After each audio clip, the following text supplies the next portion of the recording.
రాసుకోండి, దాని కింద వివరణ ఉంటుంది. ఎందుకంటే 32 పేజీలు ఉంది బుక్కు, అంతర్జాతీయ పార్ట్. 32 పేజీల్లో చాలా హెడ్డింగ్లు ఉన్నాయి. ప్రతి హెడ్డింగు వివరణ విలువైందే, ప్రతి పేరా ప్రతి వాక్యము విలువైందే. అంటే దీన్ని క్రోడీకరించి క్లుప్తంగా దాన్ని మనం అర్థం చేసుకోవడానికి వీలుగా పాయింట్ల వారీగా నేను మీ ముందుకు తీసుకొస్తా. మీరు చర్చల్లో ఇంకా విపులంగా మాట్లాడిన తర్వాత కొంత కొలిక్కి వద్దాం. మొదటి విషయం ఒకటి, నేను నోట్స్లు తెచ్చుకున్నాడు, అందుకు నోట్స్ తెచ్చుకోమని చెప్పింది కూడా అందుకని. ఒకటి, కోవిడ్ వాటి ప్రభావాలు మన డాక్యుమెంట్లో ఉన్నాయే, ఒక వరుడు కూడా బయటికి ఏమి పోము, దాంట్లో ఉన్నదే మీకు వివరణ ఇవ్వడానికి కొన్ని పాయింట్స్గా చెప్తున్నాం. కోవిడ్ దాని ప్రభావాలు మొదటిది. 2, ముదురుతున్న ఆర్థిక సంక్షోభం ప్రజలపై ప్రభావాలు. ముదురుతున్న ఆర్థిక సంక్షోభం ప్రజలపై వాటి ప్రభావాలు.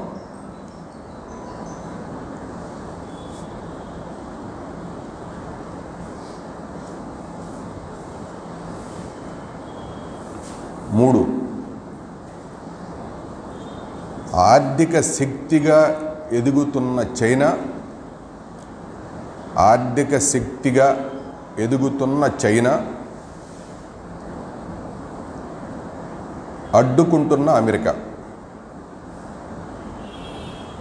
అడ్డుకుంటున్న అమెరికా.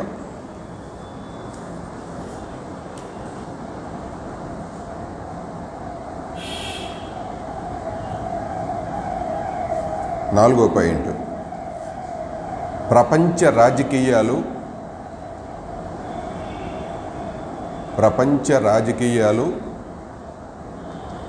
మితవాదం వైపు మొగ్గు, ప్రతిఘటనలు.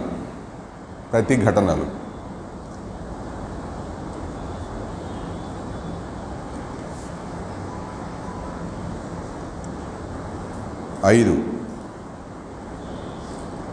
ప్రధాన సామాజిక వైరుధ్యాలు.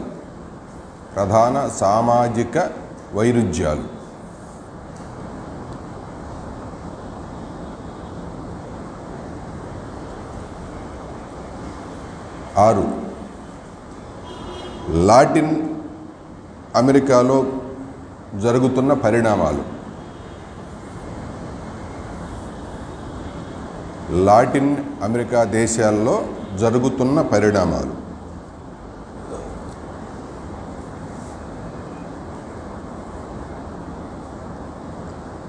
7, ఆఫ్ఘనిస్తాన్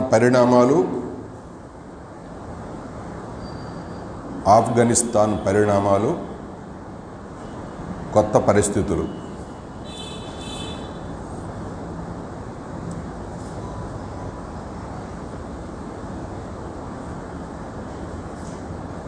8, క్షీణిస్తున్న ఇండియా ఇరుగు పొరుగు దేశాల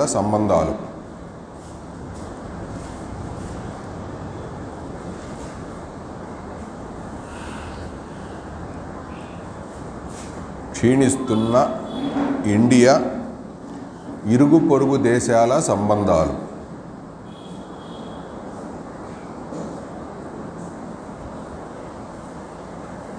9,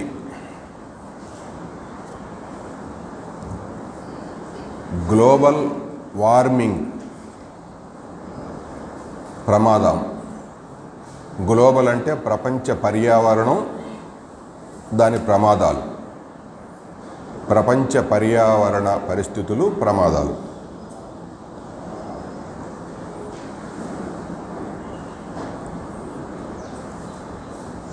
చివరిది అంతర్జాతీయ రంగంలో పార్టీ కర్తవ్యాలు.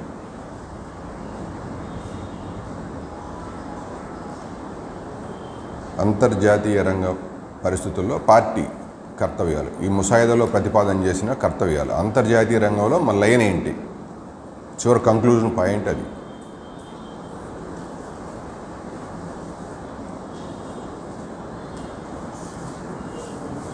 10 పాయింట్లు, ఒక్కోటి 4-5 నిమిషాలు నేను క్లుప్తంగా అందులో ఉన్న సారాంశాన్ని ప్రజెంట్ చేస్తా. ఒక్కోసారి లెక్కలు కూడా అవసరం అవుతుంది.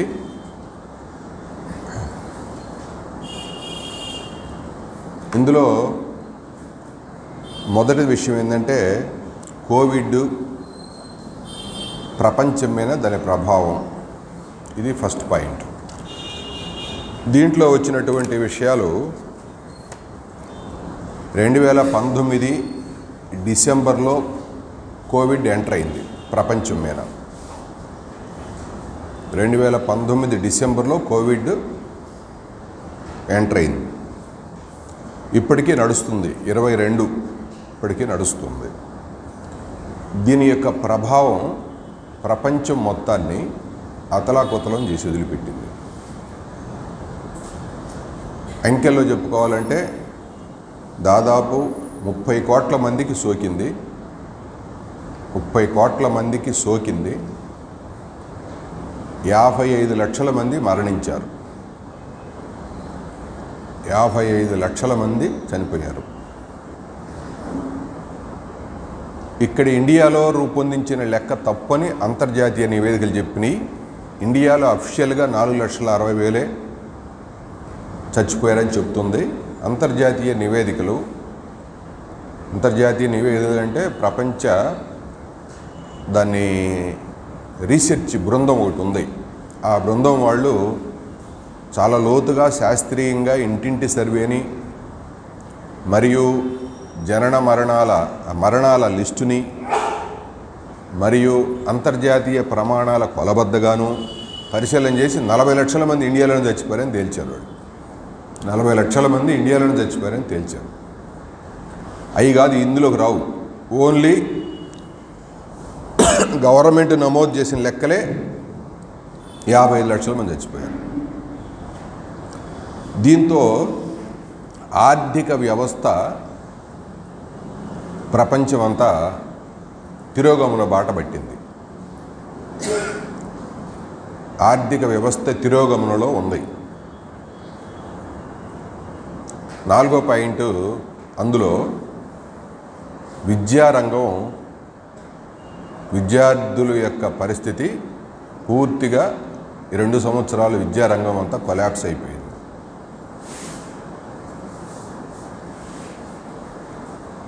ఇందులో దీన్ని ఎదుర్కోవటానికి అనుసరించినటువంటి పద్ధతి ఏమిటి, పెట్టుబడిదారు దేశాలు ఎలా వ్యవహరించినాయి, సోషలిస్ట్ దేశాలు ఎలా వ్యవహరించినాయి అనేటువంటిది ఒక లెసన్ ప్రపంచం కళ్ళ ముందు ఉంది. ప్రపంచం అందరి ముందు ఉన్నది. దీన్ని ఎలా డీల్ చేయాలి, కోవిడ్ని దాని ద్వారా వచ్చినటువంటి ప్రభావాల్ని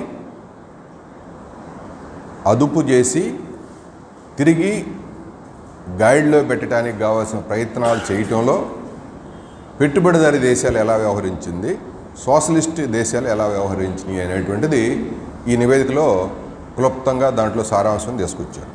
అందులో మొదటి పాయింట్ ఏంటంటే పెట్టుబడిదారీ దేశాలన్నీ అప్పటికే నయా ఉదారవాద విధానాలు ప్రపంచమంతా అమలు జరిపినందువల్ల మొత్తం వైద్య రంగం అంతా ప్రైవేటీకరణ అయింది.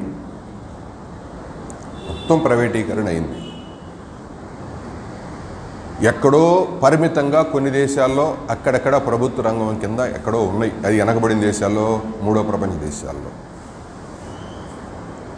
ఎప్పుడైతే ప్రైవేటీకరణ అయ్యిందో పెట్టుబడిదారు దేశాల దగ్గర ప్రజల ప్రాణాలను కాపాడటానికి కావాల్సిన సోర్సు లేకుండా పోయింది. పెట్టుబడిదారు దేశాలు ఎప్పుడైతే మొత్తం ప్రైవేటీకరణ చేశారో వైద్య రంగాన్ని, వాళ్ళ దగ్గర సోర్స్ లేదు. వాళ్ళు కూడా బాగు చేసే సంస్థల మీద ఆధారపడాల్సి వచ్చింది. రాజ్యం, ప్రభుత్వాలు వీళ్ళు అప్పటికప్పుడు పరుగులు తీయాల్సి వచ్చినా కూడా ఈ క్యాపిటలిస్టు దేశాల్లో ప్రధానంగా ప్రజల ప్రాణాలను కాపాడటంలో పూర్తిగా ప్రైవేటుమయమైనటువంటి వైద్య రంగం గుండా భారీ మూల్యం చెల్లించింది ప్రపంచం. నయా ఉదారవాద విధానాల యొక్క దుష్ఫలితం ఏమిటో పెట్టుబడిదారు దేశాలన్నీ, ఆ దేశాల్లో ఉన్న ప్రజలు మూల్యం చెల్లించారు. దానికి 2వ పాయింట్ కింద మనం అనుకోవాల్సింది ఏంటంటే దీన్ని ఎలా పెట్టుబడిదారు దేశాల్లో దాన్ని ఎదుర్కొనేటప్పుడు ఎదుర్కోవాల్సిన పద్ధతుల్లో గాలికి వదిలేశారు. ఒక రకంగా ప్రాణాలు గాలిలో కలిసిపోయినాయి. డబ్బున్నోడికి మాత్రం ప్రాణం తగ్గింది, డబ్బు లేనోడికి లేదు, బెడ్ లేదు, ఆక్సిజన్ లేదు, ఇంటికాడి నుంచి ఆడ పోయాలకి రేపురా ఎల్లుండిరా అనేటువంటి రీత్యా పెట్టుబడిదారు దేశాల్లో కర్కశంగా ప్రజల ప్రాణాలు మూల్యం చెల్లించాల్సి వచ్చిందనేది దీని అనుభవం. సోషలిస్ట్ దేశాలు ఎలా వ్యవహరించినాయి? ఇదే విషయాన్ని డీల్ చేసేటప్పుడు చైనా, క్యూబా, ఉత్తర కొరియా, వియత్నాం ఈ 4 దేశాలు వ్యవహరించిన తీరు ఎలా ఉంది అన్నప్పుడు ప్రాణాలు చాలా తక్కువగా పోయినటువంటి దేశాలు మొత్తం ఈ 4. అంతర్జాతీయ నివేదికల ప్రకారంగానే పెద్ద దేశం చైనాలో కూడా 5,000 లోపే మరణాలు, 5,000 లోపే. దీని మీద చాలామందికి చాలా రకాల అభిప్రాయాలు ఉండొచ్చు, కానీ వాళ్ళ మరణాలు చాలా తక్కువ. మరణాలే కాదు, ఆ సోషలిస్ట్ దేశాల్లో వైరస్ని అదుపులో పెట్టారు, కట్టడి చేశారు. ప్రజల మీద దాడి చేయనీయకుండా కట్టడి చేశారు. ఒకటి, వచ్చిన దాన్ని ఎదుర్కోవటానికి వైద్య రంగం ప్రభుత్వ రంగం చేతిలో ఉంది. వైద్య రంగం ప్రభుత్వ రంగం చేతిలో ఉంది. అందువల్ల వైద్య రంగం ఎప్పుడైతే ప్రభుత్వ రంగం కింద ఉందో, అది చైనా కావచ్చు, క్యూబా కావచ్చు, కొరియాలో కావచ్చు, వియత్నాంలో కావచ్చు, అక్కడ ప్రజల ప్రాణాలని కాపాడటం చాలా సులభంగా, దీన్ని ఎదుర్కోవటంలో అదుపు చేయటంలో సక్సెస్ఫుల్గా కనిపించింది అనేది ప్రపంచ నివేదికలు అన్నీ చూసుకున్నా మనకు అర్థమవుతుంది. ఇది ఏదో సోషలిస్ట్ దేశాలు గొప్ప అని కమ్యూనిస్టులు కాబట్టి మనం చెప్పుకోవటం కాదు, నివేదికలే ఎవిడెన్స్. ప్రపంచ WHO వాళ్ళ నివేదికలే ఎవిడెన్స్. WHO వాళ్ళు వరల్డ్ మొత్తం ఒకే రకంగా ఉంటారు కదా, వాళ్ళ నివేదికలు సారాంశాన్ని తీసుకునే మన నివేదికలో పొందుపరిచారు, మన ఆల్ ఇండియా ఈ ముసాయిదాలో పొందుపరిచారు. రెండో విషయం వ్యాక్సిన్లు. దీన్ని ఎదుర్కోవడానికి వ్యాక్సిన్ల ద్వారా ఇమీడియట్లీగా కట్టడి చేయాలనుకుందారు ప్రపంచం అంతా. ఈ వ్యాక్సిన్లు డబ్బున్న దేశాలు బాగా కొనుగోలు చేసినాయి. బాగా కొనుగోలు చేసి వ్యాక్సిన్లు నిల్వ చేసి పెట్టారు గోడౌన్లో. ఎవడన్నా వ్యాక్సిన్ కంపెనీ వాడు తయారు చేసిన గోడౌన్ మొత్తం తీసుకెళ్ళి ఆడబెట్టేశారు. ఎవడు కొనుక్కోవడానికి పోయిన పేద దేశం వాడికి వ్యాక్సిన్లు అందలేదు. అసమానతలు చాలా తీవ్రంగా ప్రపంచంలో వ్యాక్సిన్ల అసమానతలు కూడా చాలా తీవ్రంగా వెంటాడినాయి. అందులో మొదటిది 170 మందికి 2 వ్యాక్సిన్లు పెట్టుబడిదారు దేశాల్లో వేశారు. ఆఫ్రికా కంట్రీస్లో 110 మందికే అందినాయి. ఇప్పటికీ కూడా ఇప్పుడు లేటెస్ట్గా ఈ రోజు లెక్కల ప్రకారంగా కూడా ఆఫ్రికా ఖండంలో ఉన్నటువంటి దేశాల్లో 110 మందికే వ్యాక్సిన్లు వేశారు. 90 మందికి వ్యాక్సిన్లే పడలేదు. ఇంత అసమానతల పరిస్థితుల్లో చైనా ఏం చేసిందంటే 100 దేశాలకి ఉచితంగా చాలా నామినల్గా ట్రాన్స్పోర్ట్ ఛార్జీలు వేసుకొని 100 దేశాలకి వ్యాక్సిన్లు సరఫరా చేశారు. చైనా వ్యాక్సిన్లు. చైనా వ్యాక్సిన్ల మీద ఆమోదించడంలో కానీ అమలు జరపడంలో కానీ WHO వాళ్ళు కొంచెం వెనక ముందు ఆడినా ఈ 100 దేశాల ప్రజలు మాత్రం ఈ వ్యాక్సిన్ ద్వారానే ఊరట పొందారు.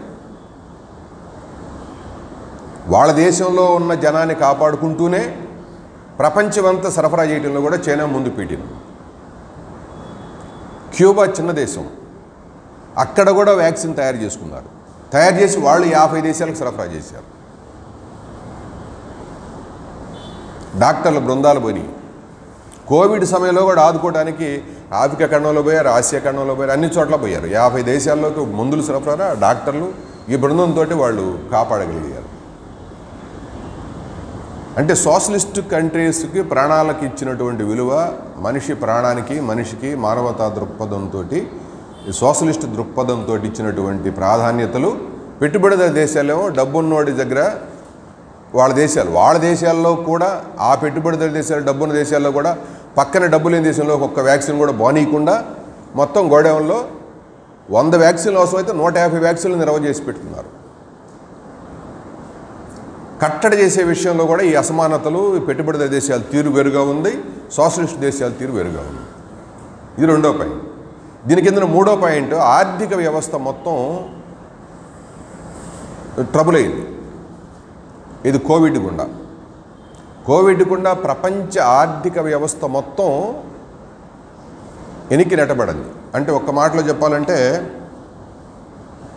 ఇప్పుడు దీంట్లో 2019 నాడు 2.8%, 2019 మార్చి నాడు ప్రపంచ జీడిపి 2.8% ఉంది. 2.8 2.6 2.8% ఉంది జీడిపి. 2020కి వచ్చేసరికి -4.4% పడిపోయింది. అంటే ఆర్థిక వ్యవస్థ వెనకబట్టింది. దీనికి కారణం ప్రపంచ దేశాలు, అన్ని దేశాల్లో కనుక చూస్తే ఇది అన్ని దేశాల్లో వెనకబడిపోయింది. ఒక చైనాలో మాత్రం మైనస్ జీడిపి లేదు. మన ఇండియా కనుకైతే మైనస్ జీడిపి 7.6% ఉంది. 7.6 7.8% ఉంది. కానీ చైనాలో మైనస్ కాదు, ప్లస్లో ఉన్నారు వాళ్ళు. +1 కానీ +2 కానీ ఆ జీడిపి ఆర్థిక వ్యవస్థను కూడా గాడిలో పెట్టుకుంది. చైనా ఆర్థిక వ్యవస్థని గాడిలో పెట్టుకుంది, వైరస్ని అదుపు చేసింది. ఈ సోషలిస్ట్ దేశాలు కూడా వాడిని అదుపులో పెట్టుకున్నారు. ఆ విధంగా ఆర్థిక వ్యవస్థని డీల్ చేయడంలో కూడా సోషలిస్ట్ దేశాల యొక్క ముందు చూపు, దూరదృష్టి డిఫరెంట్గా ఉంది. పెట్టుబడిదారు దేశాల యొక్క తీరు వేరుగా ఉంది అనేటువంటిది కోవిడ్ యొక్క లెసన్స్, కోవిడ్ యొక్క పాఠాలు. ఈ లెక్కలన్నీ కూడా మనం అంతర్జాతీయంగా ఉన్న ప్రాథమికంగా ఉన్న WHO నివేదికలు, అంతర్జాతీయ IMF, వరల్డ్ బ్యాంకులు తీసిన నివేదికలను ఆధారం చేసుకుని మన నివేదికలో ప్రస్తావన చేసినటువంటి అంకెలన్నీ సారాంశంగా చూసుకుంటే ప్రపంచంలో నయా ఉదారవాద విధానాల ఇంపాక్ట్ గుండా ప్రపంచ ప్రజలు చాలా మూల్యం చెల్లించారు. పెట్టుబడిదారీ విధానం, ఉదారవాద విధానాల గుండా చాలా నష్టపోయింది ప్రపంచం. ఆర్థిక వ్యవస్థ మొత్తం ఇబ్బందుల్లో పడింది. సోషలిస్ట్ దేశాలు వేరుగా ఉన్నాయి అనేటువంటిది మనం గమనంలో తీసుకోవాల్సినటువంటి ఫస్ట్ పాయింట్ అది. రెండవ పాయింట్, ముదురుతున్న సంక్షోభం, ఆర్థిక సంక్షోభం ప్రపంచం అంతా ముదురుతుంది. ఏది కోవిడ్ దానికి తోడైంది అనుకోవచ్చు. కోవిడ్ దానికి తోడైంది. ప్రపంచం మొత్తం ఆర్థిక సంక్షోభంలో నెట్టబడింది. ఇది ఎందుకు ఉందనంటే 2013లో ఆర్థిక వ్యవస్థ సంక్షోభంలో పట్టడానికి 2013లో 5.6% జీడిపి ఉంది. ప్రపంచ జీడిపి 2013లో 5.6% జీడిపి ఉంటే 2019 నాటికే, అంటే కోవిడ్ రాకముందే, కోవిడ్ వచ్చే టయానికే ప్రపంచ ఆర్థిక వ్యవస్థ మందగమనంలో ఉండి 2.8% దిగజారింది. ప్రపంచ ఆర్థిక వ్యవస్థ 2013లో 5.67% ఉన్నటువంటి జీడిపి 19కి, అంటే కోవిడ్ రాబోయే ముందు నాటికే ప్రపంచ ఆర్థిక వ్యవస్థ క్షీణిస్తూ కిందకి దిగి వచ్చింది. ఈ సమయంలో కోవిడ్ వచ్చింది. కోవిడ్ కూడా దాన్ని ఇంకా మరింత ఈ సంక్షోభంలోకి నెట్టడానికి, ఆర్థిక వ్యవస్థ ఈ సంక్షోభంలో పట్టడానికి నెట్టి -4.4% ప్రపంచ జీడిపిలో పడింది 2020లో. ఇప్పుడు ఈ సంవత్సరం IMF వాళ్ళు చెప్పడం కూడా ఆ మైనస్ నుంచి బయటపడి 2019 నాటి స్థితికి కూడా చేరకపోవచ్చు ఆర్థిక వ్యవస్థ. 2019 నాటికి స్థితి అంటే ఆనాడే సంక్షోభంలో ఉందనుకుంటే 2019కే ఆనాటి పరిస్థితికి కూడా ఈరోజు చేరకపోవచ్చు. ఈ సంవత్సరం 2022లో ప్రపంచ దేశాలన్నిటి యొక్క ఆర్థిక వ్యవస్థలను క్రోడీకరించిన తర్వాత ఈ సంవత్సరం కూడా 2019 నాటి స్థితిని చేరకపోవచ్చు అనేటువంటిది దీన్ని ఉన్నటువంటి ప్రపంచ నివేదికల్లో ఉన్నటువంటి సారాంశంగా మనం గమనంలో తీసుకోవాలి. ఇక్కడ ఈ కోవిడ్ సమయంలో దీన్ని ఎలా ఎదుర్కోవాలి? ఆ కోవిడ్ సమయం ఫస్ట్ పాయింట్లో ఉన్నప్పుడే దీంట్లో ఉద్దీపన అంటే దాన్ని ఉద్దీపన ప్యాకేజీలు అంటారు, లేకపోతే మనకి అదే పదమేమో మన దేశంలో పదం అదే. మనం ఉద్దీపన అని అంటే సహాయక బడ్జెట్. పెట్టుబడిదారు దేశాలు, సోషలిస్ట్ దేశాలు డిఫరెంట్గా ఉన్నాయి. ఈ ఆర్థిక వ్యవస్థ మందగమనం ఎలా ఉంది, సంక్షోభం ఎలా ఉంది అన్నప్పుడు వాళ్ళు ఒక్క అమెరికానే 1.9 లక్షల కోట్ల డాలర్లు గుమ్మరించారు వ్యవస్థలో. యూరప్ దేశాలు అయితే 1.8 లక్షల కోట్ల డాలర్లను కుమ్మరించారు యూరప్ కంట్రీస్లో. ఇది లాక్డౌన్లు, పరిశ్రమల మూత, చాలా ట్రాన్స్పోర్ట్లన్నీ ఆగిపోయినాయి, అంతర్జాతీయ వాణిజ్యం లేదు, నిరుద్యోగం పెరుగుతుంది.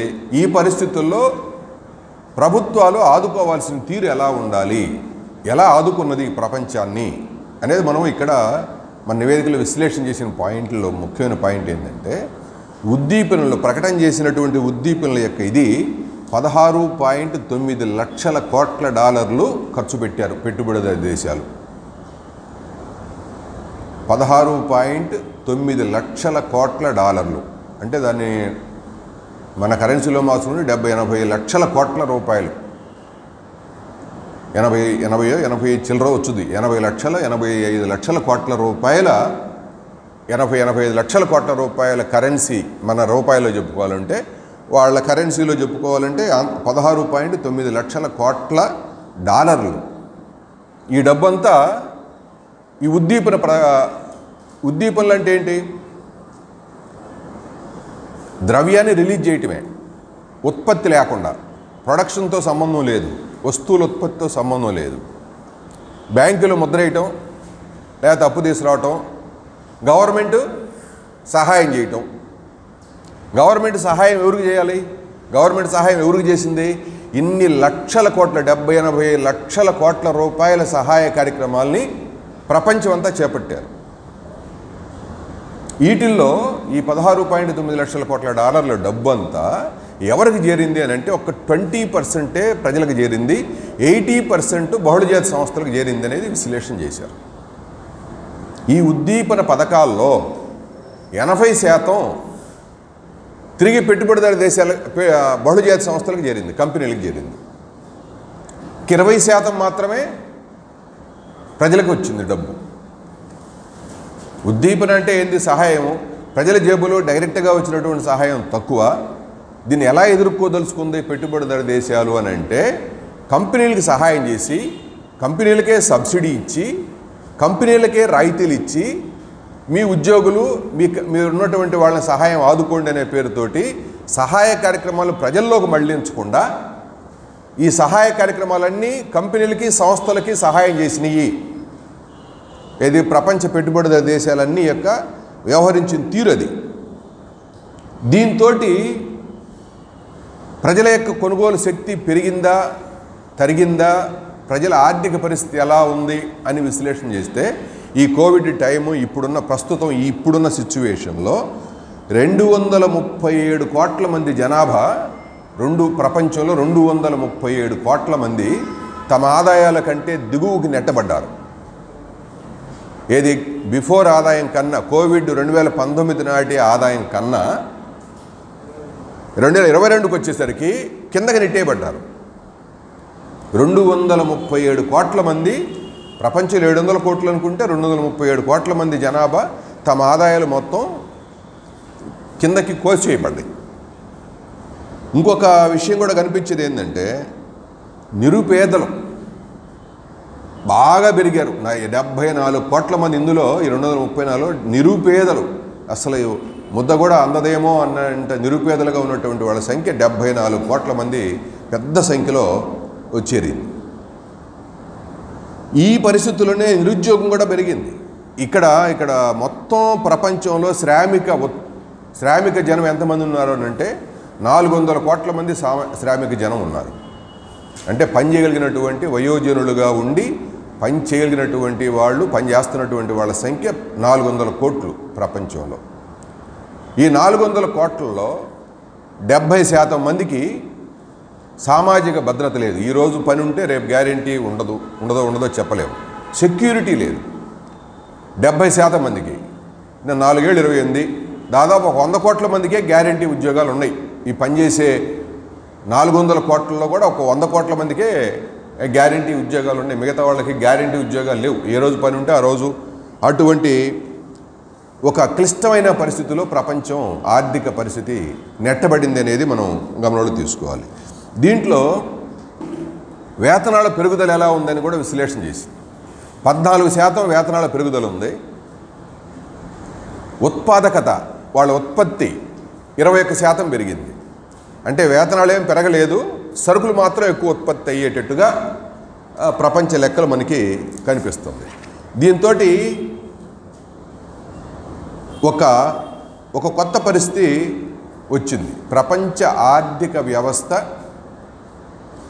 తిరోగమనంలోకి నెట్టబడిన తర్వాత విద్యారంగం దెబ్బతింది, ద్రవ్యోల్బణం పెరిగింది, ప్రపంచం అంతా ఉత్పత్తి లేకుండా రిలీజ్ చేశారు కదా డబ్బంతా. ఈ డబ్బంతా ఫ్లోట్ అయింది, కంపెనీల దగ్గర బాగా లాభాలు సమకూర్చారు, విపరీతంగా రొళ్ళుకున్నారు. మైక్రోసాఫ్ట్ కంపెనీ కానీ, ఫేస్బుక్ కానీ, ఎలాన్ మస్క్ యొక్క టెస్లా కంపెనీ కానీ, పెద్ద పెద్ద కంపెనీలకి ఆదాయాలు 100%, 200%, 300% కోవిడ్ కాలంలో పెరిగింది. విపరీతంగా లాభాలు వచ్చినాయి వాళ్ళకి. కోవిడ్ టైంలో ప్రజలకేం ఆదాయం పోయింది, వాళ్ళకేం ఆదాయాలు వచ్చింది. ప్రపంచంలో ఎప్పుడైతే ఆర్థిక వ్యవస్థ ఇంత మందగమనంలో ఉన్నప్పుడు తీసుకున్న ఉద్దీపనలు కూడా పెట్టుబడిదారులకి, బహుళజాతి సంస్థలకి ఉపయోగపడ్డాయి కానీ ప్రజలకు ఉపయోగపడలేదు. ఒక 20% ప్రజలకు ఉపయోగపడింది అనేది ప్రపంచ ఆర్థిక వ్యవస్థ. దీని భారాలు ప్రజల మీద పడింది, దీని ఇంపాక్ట్ ప్రజల మీద పడి బాగా నిరసనలు, ఉద్యమాలు, పోరాటాలు వివిధ దేశాల్లో వివిధ సందర్భాల్లో జరిగినాయి. అది నెక్స్ట్ పాయింట్లో వచ్చినప్పుడు మనం దాని పాయింట్లో మనం చూసుకుందాం, అర్థం చేసుకుందాం. విపరీతమైన పెనుభారాలు ప్రజల మీద పడింది, జీవన ప్రమాణాలు తగ్గిపోయినాయి, వాళ్ళ కొనుగోలు శక్తి పడింది, ఆదాయాలు తగ్గినాయి అనేది ప్రజలకి. బహుళజాతి సంస్థల లాభాలు వచ్చినాయి ఉద్దీపనల పథకాల గుండా. పర్యవసానంగా ప్రపంచ పెట్టుబడిదారీ వ్యవస్థ అంతా కూడా దాని ప్రభావంతో ఉన్నది అనేటువంటిది మనం తీసుకోవాల్సినటువంటి పాయింట్. మూడో పాయింట్, ఈ నేపథ్యంలో చైనా, ఎదుగుతున్న చైనా అడ్డుకుంటున్న అమెరికా, ఇది మనం ఆల్రెడీ అప్పుడప్పుడు మాట్లాడుతున్నా కూడా నివేదికలో చాలా స్పష్టంగా ప్రస్తావన చేసినటువంటి విషయం ఏంటంటే 3-4 విషయాలు. వాళ్ళ ప్రధానంగా చైనా 2000లో 1 లక్ష్యం రూపొందించుకున్నారు. 2000 సంవత్సరంలో 2020 నాటికి 2 లక్ష్యాలు పెట్టుకున్నారు వాళ్ళు చైనా దేశంలో. అది సోషలిస్ట్ దేశంగానే మన పార్టీ, ఎన్ని విమర్శలున్నా అది సోషలిస్ట్ దేశం అని వాళ్ళు డిక్లేర్ చేశారు, కమ్యూనిస్ట్ పార్టీ మహాసభలో డిక్లేర్ చేశారు. మనం దాన్ని సోషలిస్ట్ దేశంగానే చూస్తున్నాం. అందులో తప్పులుగానే మన పార్టీ విశ్లేషణ చేసి పాయింట్ సందర్భం వచ్చినప్పుడు చెప్తుంది. ఈ చైనా ఆర్థిక శక్తి 2 లక్ష్యాలు పెట్టుకున్నారు. ఒకటి 2020 నాటికి, అంటే 2000లో పెట్టుకున్నారు, 2020 నాటికి సంపన్న దేశంగా ఎదగాలి. అది ఒక టార్గెట్ వాళ్ళు పెట్టుకుంది. సంపన్నవంతమైన అంటే ధనిక దేశంగా ఎదగాలి తమ దేశం, ఫస్ట్ టార్గెట్ అది. రెండో టార్గెట్ ఏం పెట్టుకున్నారంటే ప్రజల యొక్క జీవన ప్రమాణాలు, పేదరికం పోవాలి. రెండో టార్గెట్ అది. 20 సంవత్సరాలు దాని మీదనే ప్రయత్నం చేశారు. 2020 దాకా, 2000 సంవత్సరంలో టార్గెట్ పెట్టుకొని 2020 దాకా ఈ 2 టార్గెట్ల కోసం వాళ్ళు ప్రయత్నం చేశారు. 2020 తర్వాత వాళ్ళు 100 సంవత్సరాల ఆల్ ఇండియా వాళ్ళ చైనా మహాసభల సందర్భంగా ఈ 2 మేము రీచ్ చెయ్యాం, అందుకున్నాం, మేము అక్కడికి చేరామని చెప్పి డిక్లేర్ చేశారు. సంపన్నవంతమైన దేశంగా చైనాని ఎగదీశాము, పేదలు ఒక్కడు కూడా లేని దేశంగా అభివృద్ధి చేశాం. అక్కడ పేదరికం లేదు. ఇండియాలో పేదరికం ఉంది కానీ చైనాలో పేదరికం లేదు. ఈ మాట WHO ఇంటర్నేషనల్ అంతర్జాతీయ నివేదికల్లో భాగంగానే, పేదరిక నిర్మూలన నివేదికల్లో భాగంగానే చైనా గణనీయమైన పేదరిక నిర్మూలన, అభివృద్ధి సాధించింది అనేటువంటి నివేదికలు వాళ్ళే చెప్పారు.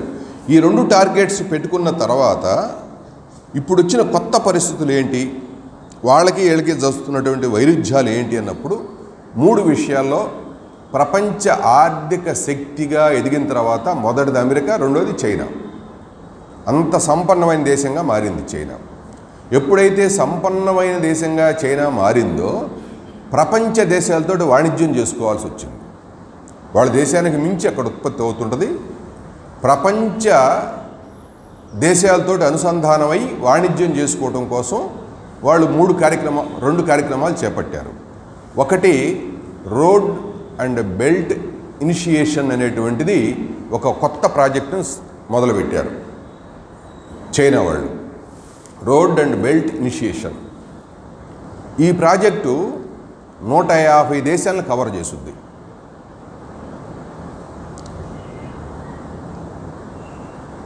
నూట 150 దేశాలకు సంబంధించినటువంటి పెద్ద ప్రాజెక్ట్ ఇది.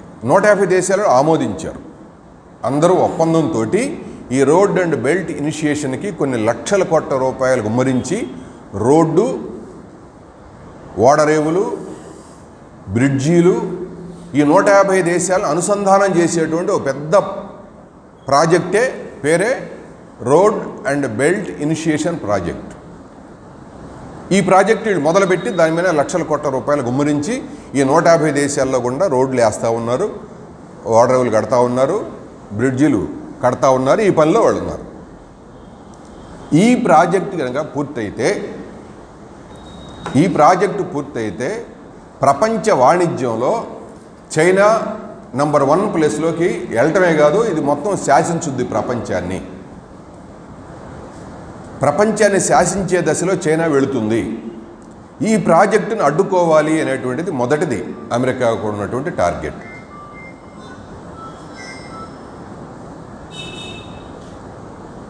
రెండో టార్గెట్ చైనా మొదలుపెట్టింది. చైనాది 5G టెక్నాలజీని ప్రపంచమంతా 4G దాటుతున్నారు. 5G టెక్నాలజీలో ప్రపంచం వెళుతుంది.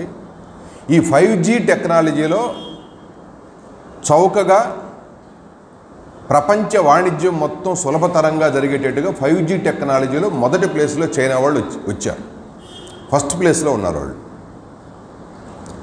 ఈ 5G టెక్నాలజీ యొక్క తక్కువ రేటుకి తయారు చేసినటువంటి పరికరాలని ఇవి ప్రపంచ వాణిజ్యం. అమెరికా వాళ్ళది ఒక కంపెనీ ఉంది, అది క్వాల్కామ్ అనే ఒక కంపెనీ ఉంది. వాళ్ళు కూడా 5G టెక్నాలజీ తయారు చేశారు. దక్షిణ కొరియాది ఒక కంపెనీ ఉంది పెట్టుబడిదారు దేశాల్లో, వాళ్ళది ఒక కంపెనీ కూడా 5G టెక్నాలజీలో తయారు చేశారు. చైనా వాళ్ళు ఈ పోటీలో సులభతరంగా తక్కువ రేటుకి ఉన్నతమైన సాంకేతిక ప్రమాణాలతో 5G టెక్నాలజీ చౌకగా ప్రపంచం ముందు ఉంచారు. ఈ పోటీలో వాళ్ళు ఎదుర్కోలేరు అమెరికా, దక్షిణ కొరియా, జపాన్, జర్మనీ. అందుకని వాళ్ళు ఏం తీసుకొచ్చారంటే అడ్డుకోవడానికి ఈ 5G టెక్నాలజీకి సంబంధించినటువంటి వీళ్ళ పరికరాలు, వీళ్ళ ఉత్పత్తులు, హువావే కంపెనీ ద్వారా జరిగే వ్యాపార లావాదేవీలు మొత్తాన్ని స్ట్రక్ చేయాలని చెప్పి ప్రపంచ వాణిజ్యాన్ని మొత్తాన్ని కూడా అమెరికా యొక్క కొనుగోలు, చైనా యొక్క ఈ వస్తువులు కొనకుండా ఆపటం కోసం అడ్డుకోవాలని నిర్ణయం చేసింది అమెరికా. అంటే ఒకటేమో road and belt initiation project ద్వారా ప్రపంచ వాణిజ్యంతో అనుసంధానం కావాలి చైనాని తీసుకొచ్చిన ప్రాజెక్టును ఆపాలని, అడ్డుకోవాలని. రెండోది 5G టెక్నాలజీని ప్రపంచమంతా వీళ్ళ పరికరాలు అమ్ముకోకుండా అడ్డుకోవాలనేటువంటిది రెండోది. మూడోది తైవాన్ విషయం ఒక పెద్ద స్ట్రగుల్గా నడుస్తుంది అమెరికాకి, చైనాకి మధ్య. ఇప్పుడు ఎట్టయితే రష్యాలో ఉక్రెయిన్ విషయం అమెరికాకి, రష్యాకి మధ్య జరుగుతుందో, తైవాన్ విషయం, ఈ తైవాన్ అనేటువంటిది బ్రిటిష్ వాడు ఆక్రమణలో ఉంటే వాడు రిలీజ్ అయిపోయిన తర్వాత రెండు దేశాలు, తైవాన్ అనేది చైనా పక్కనున్నటువంటి ఒక దీవి లాంటిది దేశం, వాళ్ళు వెళ్ళిపోయిన తర్వాత వీళ్ళిద్దరూ ఒప్పందం చేస్తున్నారు. స్వతహాగా చైనా భూభాగంలో చైనాలో అంతర్భాగమే తైవాన్. ప్రారంభంలో మొదట్లో ఆక్రమణలో భాగంగా వలస రాజ్యాల్లో వలస స్వాధీనంలో ఉన్నప్పుడు బ్రిటిష్ వాడికి, జపాన్ వాళ్ళు వీళ్ళంతా అలాగా ఆక్రమించుకున్నారు. అయిపోయింది, వలస విముక్తి అయిపోయింది. విముక్తి అయిపోయిన తర్వాత ఒక ఒప్పందం చేస్తున్నారు. తైవాను ఒకే దేశం రెండు జెండాలు, అంటే తైవాను చైనా ఒకటే దేశంగా ఉందాం, మీ జెండా మీరు ఉంచుకోండి, మా జెండా మాది ఉంటుంది, ఎర్ర జెండా మీరు ఎప్పుడూ ఒప్పుకోకపోయినా చిన్నగా మీరు సైనిక శక్తిగా వాళ్ళు ఉండకూడదు. అది ఆ ఒప్పందం యొక్క సారాంశం. తైవాను సైనిక శక్తివంతంగా అది ఉండకూడదు. మేము సొంతంగా సైన్యాన్ని పెంచుకుంటాం, మేము సొంతంగా ఆయుధాలు కొంటాం, ఫిరంగులు కొంటాం, మేము స్వతంత్రంగా అనేదానికి రైట్ లేదు. ఇది చైనాకి తైవాన్కి జరిగినటువంటి ఒప్పందంలో. ఈ తైవాన్లో ప్రపంచం అంతా చిప్స్ తయారు చేసే పరిశ్రమ పెద్ద ఎత్తున తైవాన్లో ఉత్పత్తి అవుతుంది. ప్రపంచం అంతా చిప్ టెక్నాలజీ అనేది ఇంత వేగంగా విస్తరించుదని ఎవరు ఊహించలా. ప్రపంచం మొత్తం చిప్స్ 60% సరఫరా చేసే దేశం ఏంటంటే తైవాన్. చిప్స్ కనుక లేకపోతే మోటార్ సైకిల్ నడవదు, మోటార్ సైకిల్ కదా కార్లు నడవు, ఇప్పుడు ఆధునికమైన బస్సులు నడవు, చివరికి లిఫ్ట్ కూడా నడవదు.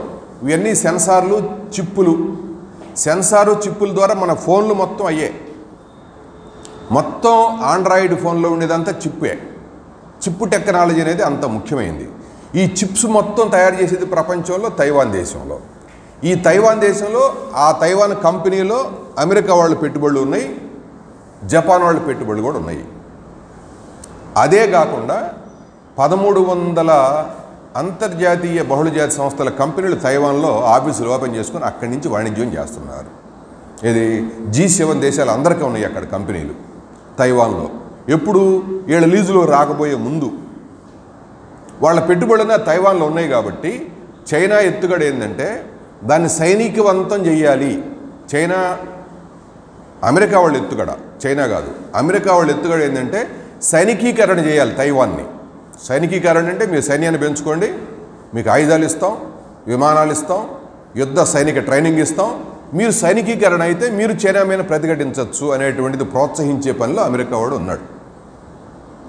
ఇది తైవాన్ విషయంలో. దీనికి చైనా వాళ్ళు ఏమి ప్రశ్నిస్తున్నారంటే నువ్వు ఇక్కడ కనుక అడుగు పెట్టావంటే తీవ్రమైన పరిణామాలు ఎదుర్కోవాల్సి వచ్చింది, నువ్వు దాన్ని రెచ్చగొడుతున్నావు తైవాన్ని. వాళ్ళు మేము ఒకే దేశం 2 జెండాల కింద ఒప్పందంలో ఉన్నాం, మేము మా ప్రయాణం అంతా సహృద్భావంగా జరగాల్సిన దశలు నువ్వు వాళ్ళని రెచ్చగొట్టి మీ వ్యాపారాలు ఉన్నాయని చిప్పు టెక్నాలజీ మీద ఆధిపత్యం ప్రపంచం అంతా పోతుందని తీసుకొస్తున్నారని చెప్పి వీళ్ళకి మధ్య వైరుధ్యం జరుగుతుంది. అది తైవాన్ విషయంలో చైనాకి అమెరికాకి మధ్య జరుగుతున్న ఘర్షణ. వాళ్ళు ఇప్పుడు చెప్పే మాట ఒకటే, అమెరికా వాళ్ళు సైనికీకరణ చేసుకోండి, మీకు కావాల్సిన సాధన సంపత్తిని, డబ్బుని, సైనిక సహాయాన్ని, టెక్నాలజీని, ఆయుధాలు మేము ఇస్తామంటారు అమెరికా వాళ్ళు. మీరు కనుక అటువంటి సహాయం చేస్తే మేము ఎదుర్కొంటాం అనేది వీళ్ళ వాదన. అది జరుగుతున్న ఘర్షణ. మూడోది ఇది. ఈ 3 విషయాల్లో ఆర్థికంగా 2 విషయాలు, తైవాన్ విషయం, టెక్నాలజీ విషయం, ఈ 3 విషయాల్లో అమెరికా అడ్డుకుంటుంది బాగా తీవ్రంగా. అడ్డుకోవటము అని అంటే వాళ్ళు తీసుకున్నటువంటి స్ట్రాటజీ ఏంటంటే అడ్డుకోవటానికి 3 రకాల పద్ధతులు తీసుకున్నారు అడ్డుకునేటువంటి పనిలో అమెరికా వాడు.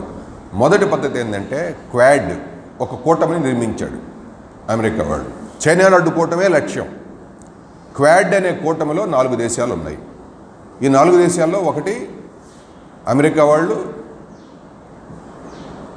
ఆస్ట్రేలియా వాళ్ళు, జపాన్ వాళ్ళు, ఇండియా. ఈ 4 దేశాలు ఆ క్వాడ్ కూటమిలో ఉన్నాయి. ఇండియాను కూడా కలిపారు. ఇది మన పార్టీ తీవ్రంగా వ్యతిరేకించింది. తర్వాత పాయింట్లో వచ్చింది.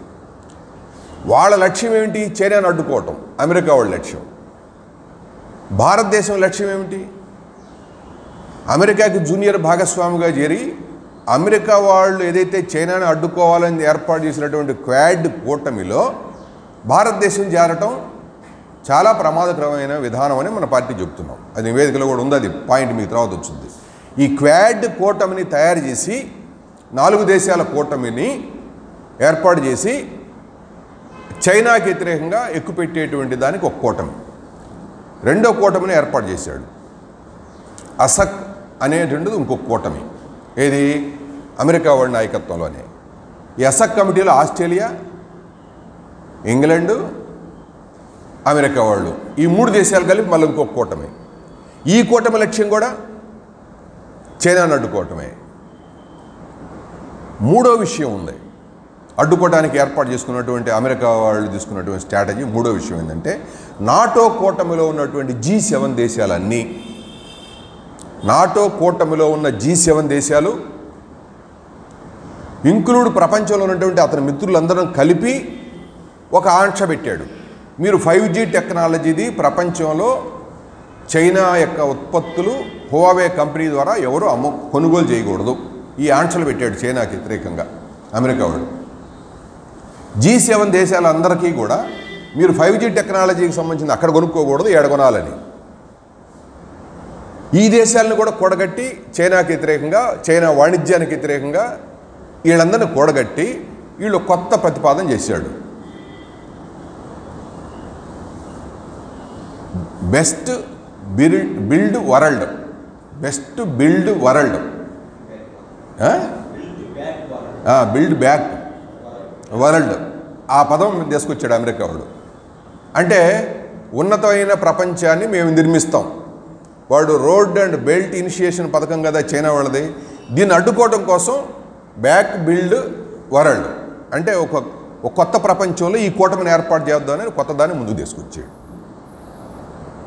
ఇన్ని కూటములు కూడగట్టి చైనాను ఎదుర్కోవటం కోసం ఇన్ని రకాలుగా ప్రపంచంలో ప్రయత్నం జరుగుతుంది అనేది మనం వర్తమానంలో జరుగుతున్నటువంటి మనం ముఖ్యమైనటువంటి పాయింట్గా మనం అర్థం చేసుకోవాలి. ఈ పరిస్థితుల్లోనే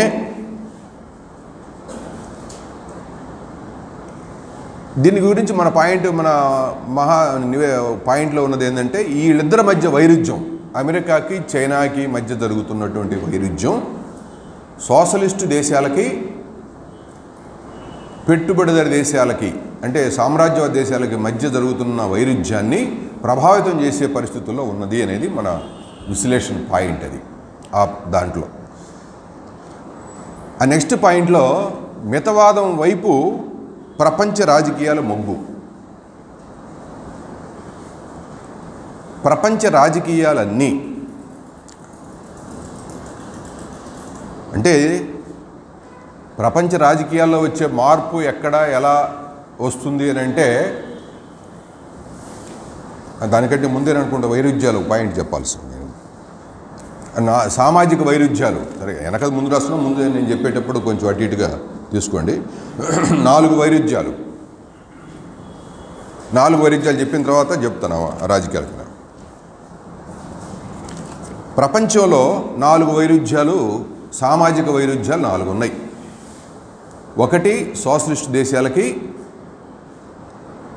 సామ్రాజ్యవాద దేశాలకి మధ్య ఉన్నటువంటి వైరుధ్యం ఒకటి. ఈ వైరుధ్యం పెరుగుతుంది. క్యూబా మీద ఆంక్షలు కానీ, ఇప్పుడు దాకా చెప్పుకున్న చైనా మీద అడ్డుకోవటం కానీ, ఉత్తర కొరియాతో ఉండే ఘర్షణలు కానీ, వియత్నాంతో వచ్చేటువంటి విభేదాలు కానీ, ఈ 4 దేశాలు సోషలిస్ట్ దేశాలుగా ఉన్నటువంటి ఈ 4 దేశాలకి, ఈ పెట్టుబడిదారి సామ్రాజ్యవాద దేశాలకి మధ్య, అందులో ప్రధానంగా సెంటర్ పాయింట్గా చైనాకి అమెరికాకి మధ్య జరుగుతున్నటువంటి ఈ వైరుధ్యం దీన్ని ప్రభావితం చేసే పరిస్థితుల్లో ఉంది అనేటువంటిది మొదటి వైరుధ్యం యొక్క సారాంశం. రెండో వైరుధ్యం సామ్రాజ్యవాదులకి మధ్య ఉన్నటువంటి వైరుధ్యం. సామ్రాజ్యవాదులకి మధ్య వైరుధ్యం ఉంది. వాళ్ళకి మధ్య వైరుధ్యం తీవ్రమైనటువంటి పద్ధతుల్లో తీవ్రంగా యుద్ధాలు చేసుకునే పరిస్థితుల్లో లేకపోయినప్పటికీ కూడా ఇప్పుడు ఉదాహరణకి ఈ నాటో కూటమిలో ఉన్నటువంటి దేశాలు మొత్తం చైనాకి వ్యతిరేకంగా రమ్ముంటే వాళ్ళు రావటం లేదు. నాటో కూటమిని మళ్ళించాలని చూస్తున్నాడు. యూరప్ దేశాల్లో ఉన్నటువంటి నాటో కూటమి దేశాలన్నీ చైనాకి వ్యతిరేకంగా ఫైటింగ్ చేద్దాం మనం అందరం కలిసి. చైనాకి వ్యతిరేకంగా ఫైటింగ్ ఎందుకు? నువ్వు చేసే ఫైటింగ్ మేమందరం ఏడొస్తాం అనే పేరుతోటి ఫ్రాన్స్ కానీ, జర్మనీ కానీ వీళ్ళిద్దరు రావటం లేదు. వీళ్ళిద్దరూ వాళ్ళకి చైనాకి మధ్య ఆల్రెడీ వాణిజ్య ఒప్పందాలు కొన్ని ఉన్నాయి. కొన్ని ప్రయోజనాలు ఉన్నాయి. వీటి రీత్యా చైనాకి వ్యతిరేకంగా ఎక్కువ పెట్టేటువంటి అన్నిటిలోనూ వీళ్ళ వైరుధ్యాల్లో వాళ్ళు ఉన్నటువంటి వైరుధ్యాలు మళ్ళీ ఈ దేశ ప్రయోజనాలు వాళ్ళవి ఉన్నాయి. వీళ్ళంతవరకు మళ్ళించాలని చూస్తుంటారు. మళ్ళించాలని చూసినా అన్ని సమయాల్లో సామ్రాజ్యవాదులకి మధ్య ఉన్నటువంటి వైరుధ్యాల రీత్యా అన్ని సమయాల్లో ఐక్యత లేదు. అప్పుడప్పుడు కొన్ని సందర్భాల్లో కొన్ని ఘటనల్లో అది చైనా పట్ల కావచ్చు, రష్యా పట్ల కావచ్చు, వాళ్ళు అనుసరించేటువంటి విధానాల పట్ల సామ్రాజ్యవాదుల దేశాలన్నీ కూడా ఏకీకృతంగా అమెరికా ఎన్నికెడితే అమెరికా ప్రయోజనాల కోసం రావటం లేదు. ఒక్కోసారి వాళ్ళు ఎన్నిక దగ్గుతున్నారు కాబట్టి వాళ్ళకి మధ్య వైరుధ్యాలు కూడా నడుస్తున్నాయి అనేది రెండో వైరుధ్యం. మూడో వైరుధ్యం సామ్రాజ్యవాద దేశాలకి, పెట్టుబడిదారి దేశాలకి, వర్ధమాన దేశాలు అంటే చిన్న వెనకబడిన దేశాలకి మధ్య ఉన్నటువంటి వైరుధ్యం ఇది కూడా పెరిగింది. ఇది ఏ రూపంలో పెరిగింది? లాటిన్ అమెరికా దేశాల్లో కనుక చూస్తే తీవ్రమైనటువంటి ఘర్షణగానే జరుగుతుంది. లాటిన్ అమెరికా దేశాలు అమెరికా ప్రయోజనాలకి మధ్య ప్రజల యొక్క వైరుధ్యంగానే వచ్చి గవర్నమెంట్లే మార్చేసుకున్నారు లాటిన్ అమెరికా దేశాల్లో. ఆ రూపంలో కనపడుతుంది. ఇరాన్ విషయంలో కనపడుతుంది. ఇరాను బైడెన్ ఉన్న ట్రంప్ ఉన్న టైంలో అణు ఒప్పందం విషయం కాడ వాళ్ళు తెరవనటువంటి ఆంక్షలు పెడితే ఆ ఆంక్షలన్నీ ఇప్పుడు ఈయన వచ్చిన తర్వాత బైడెన్ కొంచెం తగ్గించినా ఇరాన్కి అమెరికాకి మధ్య ఉన్నటువంటి వైరుధ్యం నడుస్తుంది. సిరియాకి అమెరికాకి మధ్య వైరుధ్యం నడుస్తుంది. ఈ మూడో అభివృద్ధి చెందుతున్నటువంటి దేశాల్లో చాలా దేశాలకి అమెరికాకి మధ్య వైరుధ్యం రకరకాలుగా వాళ్ళు నడుస్తుంది. పాలస్తీనా పట్ల అదే వైఖరితో ఉన్నారు.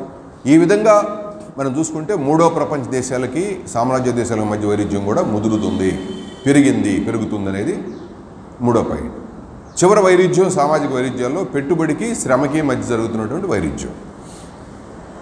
ఇది ఆయా దేశాల్లో ఉన్నటువంటి పెట్టుబడికి శ్రమకి మధ్య జరుగుతున్న వైరుధ్యం తీవ్రమవుతుంది, పెరుగుతుంది అనేటువంటిది మన ముసాయిదా యొక్క సారాంశం. అది యూరప్ దేశాల్లో సమ్మెలు, లాటిన్ అమెరికా దేశాల్లో సమ్మెలు, ఇండియాలో జరుగుతున్న పోరాటాలు కానీ అనేక దేశాల్లో జరుగుతున్నటువంటి స్ట్రగుల్స్, పోరాటాలు అన్నీ కలిపి చూస్తే ఆయా దేశాల్లో ఉన్నటువంటి పెట్టుబడిదారులకి కార్మిక వర్గానికి జరుగుతున్నటువంటి వైరుధ్యం, ఘర్షణ పెరిగింది అనేది నాలుగో వైరుధ్యం. ఈ సామాజిక వైరుధ్యాలు 4 కూడా పెరుగుతున్నాయి. ముందుకొచ్చి తోసుకొచ్చి ఇది కేంద్ర వైరుధ్యంగా అనేదానికన్నా గతంలో మనం ఏదైతే విశ్లేషణ చేసామో ఈ 4 వైరుధ్యాలు ఉన్నాయి అనేటువంటిది. అందులో కేంద్ర వైరుధ్యంగా ఉన్నటువంటి సోషలిస్ట్ దేశాలకి దీనికి మధ్య ఉన్నటువంటి వైరుధ్యం అది ప్రధానంగా నడుస్తుంది అనేటువంటిది అందులో ఉన్నటువంటి సామాజిక వైరుధ్యాల యొక్క సారాంశం. తర్వాత పాయింట్లో మితవాదం వైపు ప్రపంచ రాజకీయాలు మొగ్గు, దానికి వస్తున్న ప్రతిఘటనలు. ఈ విషయం కనుక మనం చూసుకుంటే ప్రపంచ మితవాదం వైపు రాజకీయాలంటే ట్రంప్. మనం కనుక చూస్తే ట్రంప్ మొత్తం పచ్చి మితవాది. ట్రంపే కాదు, యూరోప్ దేశాల్లో కూడా కొన్ని దేశాల్లో మితవాద రాజ్యాలు వచ్చినాయి. ప్రపంచ ఆర్థిక సంక్షోభానికి మితవాద రాజకీయాలకి అంత సంబంధం ఉందని చెప్తుంది నివేదిక. అంత సంబంధము అని అంటే ఆర్థిక సంక్షోభం ముదిరినప్పుడు లెఫ్ట్ వైపు వామపక్ష భావజాలం వైపు మొగ్గటమా ప్రపంచం, మితవాదం వైపు మొగ్గటమా, ఏది తెర మీదకు వచ్చుద్ది అనేది ఆయా దేశాల్లో ఉన్నటువంటి పరిస్థితులను బట్టి, లీడ్ చేయగలిగిన పరిస్థితులను బట్టి అది తెర మీదకు వస్తుంది. సంక్షోభం అనేది ఉంది, ప్రజల అసంతృప్తి ఉంది. ఈ అసంతృప్తి ప్రజల్లో ఉన్నటువంటి ఉద్యమాలు, పోరాటాలన్నీ మితవాదం వైపు ప్రస్తుతం ప్రపంచం మొగ్గింది అనేది సారాంశం. మితవాదంలోనే ప్రపంచ ఆర్థిక దేశాలన్నీ, కొన్ని ముఖ్యమైన దేశాలన్నీ ఉన్నాయి. మొన్న దీనికి ప్రతిఘటనలు కూడా పెరుగుతున్నాయని మన నివేదికలో. అందులో ట్రంప్ ఓడిపోయి బైడెన్ రావడం కూడా అందులో భాగంగానే మనం చూడాలి. బొలివియాలో ఓ పచ్చి మితవాద గవర్నమెంట్ ఉంటే దాన్ని ఓడించి లెఫ్ట్ మధ్యవాద పార్టీలు అధికారంలోకి వచ్చినాయి. వెనిజులాలో ఆ ముదురోని గవర్నమెంట్ని తీసేసి ఒక పచ్చి మితవాద గవర్నమెంట్ని తీసుకురావాలనుకుంటే జరిగినటువంటి ప్రజల ప్రతిఘటనతో వెనిజులాలో కమ్యూనిస్టులు డైరెక్ట్ కాకపోయినా లెఫ్ట్ మధ్యవాద పార్టీలు అధికారంలోకి వచ్చినాయి. నికరాగ్వాలో ఈ మితవాద గవర్నమెంట్లను ఓడించి నికరాగ్వా ప్రజలు లెఫ్ట్ ఈ మధ్యవాద మితవాదుల మీద పైచేయి సాధించారు. పెరులో కూడా అంతే. చివరికి చిలీ మొన్న జరిగిన ఎన్నికల్లో కూడా, చిలీ అనే దేశంలో కూడా, ఈ ప్రాంతంలో కూడా బాగా ఈ మితవాద గవర్నమెంట్లన్నింటినీ కూడా ఓడించి అభ్యుదయవాదులు, వామపక్షవాదులు, మధ్యవాదులు వీళ్ళు అధికారంలోకి వచ్చారు ఈ 5 దేశాల్లో. ట్రంప్ ఓడిపోయాడు అమెరికాలో. ఈ విధంగా ప్రతిఘటనలు కూడా వాళ్ళకి పెరుగుతున్నాయి. నిరసనలు కూడా చాలా పెద్ద ఎత్తున ఈ మితవాద గవర్నమెంటులు ప్రజల మీద, సంక్షేమం మీద కోత పెట్టినటువంటి సమయంలో నిరసనలు కూడా భారీగా పెరిగినాయి. అందుట్లో అర్జెంటీనాలో జరిగింది, బ్రెజిల్లో ఎన్నికలు జరగలేదు, ఎన్నికలు జరుగుతాయి 2022లో. బ్రెజిల్లో కనుకైతే లూలా మీద కేసు కూడా కొట్టేశారు, అవినీతిలో ఇరికించిన కేసు. రేపు గెలవచ్చని అందరూ అంటున్నారు. ఈక్వెడార్లో, మెక్సికోలో, ఉరుగ్వేలో, ఫ్రాన్సు, పోర్చుగల్, గ్రీసు అన్ని దేశాల్లో విపరీతమైనటువంటి పోరాటాలు జరుగుతున్నాయి. ఈ పోరాటాలు జరిగిన అన్ని దేశాల్లో కూడా లెఫ్ట్ గవర్నమెంట్లు కానీ లేదా మధ్యవాద గవర్నమెంట్లు కానీ మళ్ళా ఆ మితవాదులను ఓడించేటువంటి గవర్నమెంట్లకు అవకాశాలు ఉన్నాయి. అటువంటి మార్పులు వస్తున్నాయి అనేటువంటిది మనం గమనంలో తీసుకోవాల్సినటువంటి విషయం. ఈ నేపథ్యంలోనే మనం లాటిన్ అమెరికా దేశాల్లో ఉన్నటువంటి పరిణామాలని చూసుకుంటే ఒక 2-3 విషయాలు. ఒకటి, వెనిజులా. లాటిన్ అమెరికా దేశాల్లో మొదటగా నయా ఉదారవాద విధానాల్ని ప్రయోగశాలగా ఉపయోగించిన ఫస్ట్ టైం అప్లై చేసింది అక్కడే దాని రిజల్ట్స్ కూడా వస్తున్నాయి. ప్రతిఘటన కూడా అక్కడే. అది ఒక ప్రయోగశాల కాబట్టి అక్కడే పోరాటాలు కూడా పెరుగుతున్నాయి.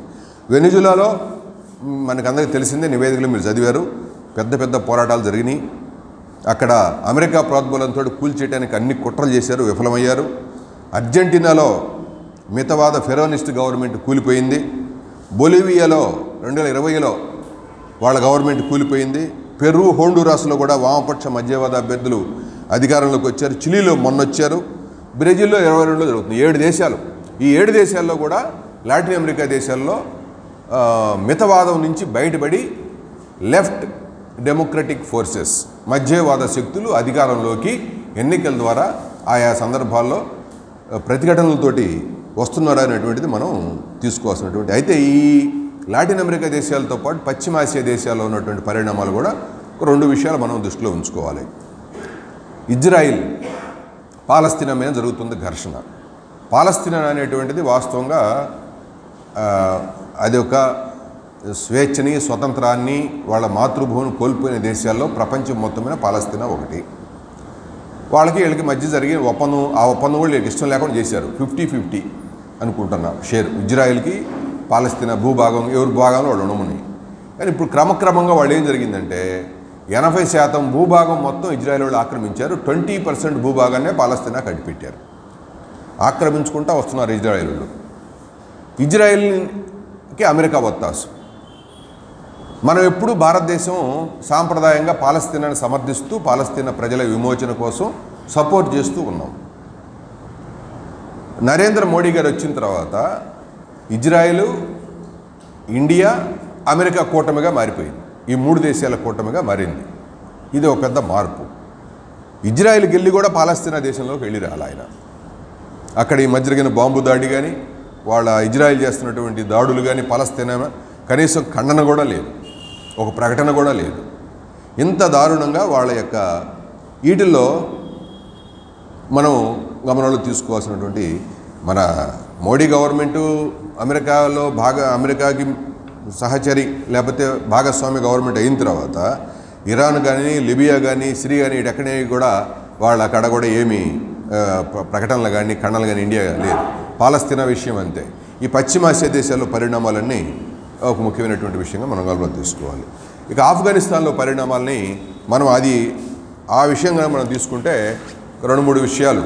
ఆఫ్ఘన్లో ఉన్న పరిణామాలు మొత్తం మనం చెప్పుకోవడానికి కాకపోయినా 20 సంవత్సరాల పాటు అమెరికా వాళ్ళు ఆఫ్ఘనిస్తాన్లో టెస్టేసి వాళ్ళ తొత్తు గవర్నమెంట్ని పెట్టుకొని దానికి భారీ మూల్యం చెల్లించి ఆ దేశం నుంచి నాటో కూటమి ఉపసంహరించడం అనేది ఒక పెద్ద కొత్త పరిణామం.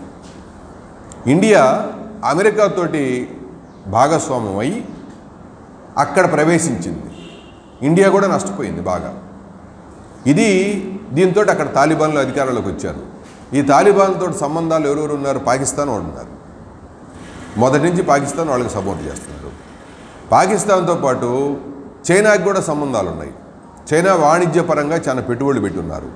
ఇండియా కూడా పెట్టుబడులు పెట్టింది.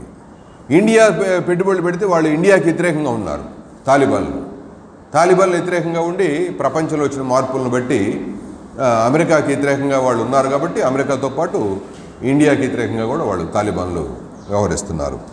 ఈ ఆఫ్ఘనిస్తాన్లో వచ్చినటువంటి కొత్త పరిణామం ఉగ్రవాదులుగా నమోదై వాళ్ళు ప్రజాస్వామ్యం లేకుండా ఒక కొత్త పరిస్థితి వాళ్ళ చేతుల్లోకి ఒక దేశం పోవడం అనేది అమెరికా యొక్క నాటో కూటమి యొక్క బలహీనతకి ఒక నిదర్శనం. దాని యొక్క వైఫల్యాల్లో ఇదొక పాయింట్. సామ్రాజ్యవాదం పడుతుందనే పదం కన్నా అమెరికా యొక్క బలహీనత కూడా ఇది ఒక పాయింట్గా మనం నివేదికలో మనం అర్థం చేసుకోవాల్సినటువంటి సారాంశం. ఆ తర్వాత పాయింట్, ఇండియాతోటి ఇరుగు పొరుగు సంబంధాలు ఉన్నటువంటి మనం చూసుకుంటే ఇండియాతోటి ఇరుగు పొరుగు దేశాలతో సంబంధాలు 8 దేశాలతో సార్క్ దేశాలు ఉన్నాయి. 8 దేశాల సార్క్ దేశాలు ఉంటే 8 దేశాలతో సమావేశాలు జరుగుతున్నాయి. ఎప్పుడు మోడీ గారు రాకముందు నుంచి ఇచ్చిపుచ్చుకోవడం ఆసియా దేశాలు, అందులో శ్రీలంక, బంగ్లాదేశు, భూటాను, నేపాలు, చైనా, మనము, పాకిస్తాను, ఆఫ్ఘనిస్తాన్, ఎన్ని దేశాలు, ఈ ఆసియా దేశాలన్నీ చిన్న చిన్న దేశాలన్నీ కలిసి ఉండేది. ఈ సార్క్ సమావేశం నరేంద్ర మోడీ గారు వచ్చిన తర్వాత ఎగరగొట్టేశాడు ఆయన బోట్ల. చైనా ఆధ్వర్యంలో 5 దేశాలతో సమావేశాలు జరుగుతున్నాయి. మన ఇరుగు పొరుగు దేశాలందరితోటి చైనాకేమో సంబంధాలు బాగున్నాయి. ఇండియా గవర్నమెంట్ మాత్రం ఏ దేశంతో సంబంధాలు సఖ్యంగా లేదు. ఆఫ్ఘనిస్తాన్ తోటి వైరుధ్యమే, పాకిస్తాన్ తోటి వైరుధ్యమే, శ్రీలంకతో సత్సంబంధాలు లేవు, బంగ్లాదేశ్ తోటి సత్సంబంధాలు లేవు, చివరికి నేపాల్తో కూడా ఆ వచ్చే గవర్నమెంట్తో కూడా సరైనటువంటి సంబంధాలు లేవు. నేపాల్ పరిణామాలు మనం ఎక్కువగా పెట్టుకోలేకపోయినా అంతర్గతంగా ఆ నేపాల్లో 2 కమ్యూనిస్ట్ పార్టీలు ఒకటై 2019లో ఎన్నికలకు వచ్చారు, విజయం సాధించారు. అధికారంలోకి వచ్చిన 2 మళ్ళీ ముక్కలైపోయి మళ్ళీ ఇంకొక మితవాద నేషనల్ కాంగ్రెస్ పార్టీ నాయకత్వంలో బహదూర్ ఆయనకి సపోర్ట్ చేశారు ఒక ముక్క. ఆ విధంగా మితవాద శక్తులు మొగ్గు చూపటానికి వీలుగా లెఫ్ట్ బలహీనమై నేపాల్లో జరుగుతున్న పరిణామాలు, కమ్యూనిస్ట్ పార్టీలు ఐక్యం కావటం, చీలిపోవటం, 2 పరిణామాలు జరిగినాయి. అది ఇరుగు పొరుగు దేశాలతో ఉన్నటువంటి సంబంధాలు. పర్యావరణం మీద ఇంకో చివరి పాయింట్, దానికి మన కర్తవ్యాలు రాబోయే ముందు పాయింట్ ఇది. ప్రపంచ పర్యావరణం పట్ల ఏం జరుగుతుంది ఏమిటి అనేటువంటిది మన విశ్లేషణలో 2-3 విషయాలు ఉన్నాయి. ఒకటి, 1950వ సంవత్సరం నాడు 13 సెల్సియస్ డిగ్రీల వేడితో ఉంది ప్రపంచ భూగోళం అంతా. 1950 నాడు. ఈనాడు 14.6 సెల్సియస్ డిగ్రీలకు వేడెక్కింది ప్రపంచ భూగోళం. అది 15 పాయింట్ కనుక దాటిందంటే ప్రపంచ ఆ వేడిని అదుపు చేసే శక్తి మానవాళి కోల్పోతుందని పర్యావరణవేత్తలందరూ సారాంశంగా చెప్పారు. ఇప్పుడు 2030 నాటికి ప్రపంచ భూగోళం వేడెక్కుతున్నటువంటి భూమిని కాపాడుకోవటం కోసం టార్గెట్ పెట్టుకున్నారు ప్యారిస్ ఒప్పందంలో 2030 నాటికి. ఇప్పుడు అమెరికా గవర్నమెంట్ కూడా ట్రంప్ పోయి బైడెన్ వచ్చిన తర్వాత మన జరిగినటువంటి COP 26 మీటింగ్లో 2030 నాటికి వీలు కాదు, 2050 నాటికి పెంచారు టార్గెట్. దీని మీద ప్రపంచ పర్యావరణవేత్తలందరూ చాలా తీవ్రంగా ఆవేదన వ్యక్తం చేశారు. ఇప్పుడు 1.1 సెల్సియస్ డిగ్రీలు వేడెక్కింది. 1.5 దాటిందంటే మాత్రం ప్రపంచం చాలా ప్రమాదంలో పడుతుంది అనేటువంటిది నివేదికలో, ప్రపంచ నివేదికలను బట్టి సారాంశం. అంటే దీని ఉద్దేశం ఏంటంటే ఎవరైతే చెడగొట్టారో ధనవంతమైన దేశాలు $10,000 కోట్ల డబ్బు వెనకబడిన దేశాలకు సహాయం చేస్తేనే అది చక్కదిద్దుకోగలుగుతారు. మళ్ళీ అడవులు పెంచడానికి కానీ, ఈ ప్రపంచ పర్యావరణాన్ని అదుపులో చేయడానికి కానీ ఈ సహాయం అంతా అమెరికాను, యూరప్ దేశాలు ఇవ్వాలా. ఇప్పుడు వాళ్ళు ఎగరగొట్టేశారు. అది ఇవ్వడానికి వీలుగా లేకుండా 2050 నాటికి టార్గెట్ని మార్చారు. టార్గెట్ని మార్చడమే కాదు, ఎవరు దేశంలో వాళ్ళు ఖర్చులు వాళ్ళు పెట్టుకోండి, ఎవరు వాళ్ళు తండాలు పడమని చెప్తున్నారు. ఈ విధంగా బలహీనం చేసే పని అమెరికా వాళ్ళు పూనుకున్నారు అనేటువంటిది పర్యావరణంలో వస్తున్నటువంటి ప్రమాదం. పర్యావరణవేత్తలు కానీ, పర్యావరణ విషయంలో కానీ ప్రపంచంలో జరుగుతున్నటువంటి పరిణామాలను గమనంలో తీసుకొని మనం దానికి సపోర్ట్గా ఉండాలి అనేటువంటిది సారాంశం. ఈ అంతర్జాతీయ రంగంలో ఇది క్లుప్తంగా 7 పాయింట్లుగా చూసుకుంటే, అంతర్జాతీయ రంగంలో కోవిడ్, దాని ప్రభావాలు, ఆర్థిక వ్యవస్థ సంక్షోభం, చైనాకి అమెరికాకి జరుగుతున్న పోటీ, సోషలిస్ట్ దేశాలకి అమెరికాకి జరుగుతున్న పోటీ, లాటిన్ అమెరికా దేశాల్లో పరిణామాలు, ప్రపంచ రాజకీయాలు మితవాదం వైపు మొగ్గినటువంటి ప్రపంచ రాజకీయాలు ఇటా అటా అనేది ఆయా దేశాల్లో ఉన్నటువంటి పోరాడే శక్తులను బట్టి ఉంటుంది. భారతదేశంతో ఇరుగు పొరుగు సంబంధాలనే బహిరమైపోయి, ఆఫ్ఘనిస్తాన్ పరిణామం కొత్త పరిణామం ప్రపంచ వేదిక మీదకి వచ్చింది. ఈ నేపథ్యంలో పార్టీ అంతర్జాతీయ రంగంలో 3-4 కర్తవ్యాలు ముందుకు తీసుకొచ్చింది ఈ మహాసభ ముసాయిదా నివేదికలో ఉన్నటువంటిది. మొదటిది, అమెరికన్ సామ్రాజ్యవాద చర్యలకు వ్యతిరేకంగా పోరాడాలి. ప్రపంచం అంతా ఎక్కడుంటే అక్కడ మన పార్టీ శక్తి మేరకి అమెరికా సామ్రాజ్యవాద దూకుడుకి, వాళ్ళ దోపిడీకి వ్యతిరేకంగా పోరాడాలి. మొదటి పాయింట్. రెండోది, సోషలిస్టు దేశాలన్నీ వాళ్ళు బలపరిచేటట్టుగా మన కర్తవ్యం ఉండాలి. సోషలిస్ట్ దేశాలు నిలబెట్టుకోవాలి. వాళ్ళు చేసేటువంటి విషయాలను చూసి వాళ్ళని బలపరిచేటట్టుగా సోషలిస్ట్ శక్తుల్ని సంఘీభావం వ్యక్తం చేయటం, వాళ్ళ అండగా ఉండటం, ఆ సందర్భాలను బట్టి సోషలిస్ట్ దేశాలని మనం నిలబెట్టాలి. మూడో పాయింట్, లాటిన్ అమెరికా దేశాల పట్ల అక్కడ జరుగుతున్న పోరాటాలు లెఫ్ట్ మధ్యవాద గవర్నమెంట్లకు మనం సంపూర్ణంగా మద్దతు ఇవ్వాలి. మధ్యవాద గవర్నమెంట్లు కావచ్చు, లెఫ్ట్ గవర్నమెంట్ కావచ్చు, మితవాదానికి వ్యతిరేకంగా జరుగుతున్నటువంటి దాంట్లో దాన్ని మద్దతు ఇవ్వాలి. వాళ్ళు నిలబెట్టడానికి కావాల్సిన అంతర్జాతీయ సంఘీభావంలో మనం ఏం చేయాల్సింది అది చేయాలి. నాలుగో పాయింట్, ఛాందసత్వం.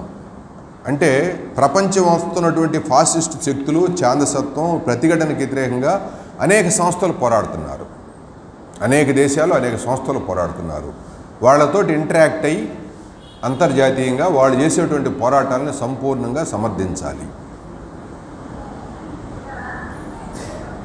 ఐదో పాయింట్, అమెరికాతోటి ఇండియా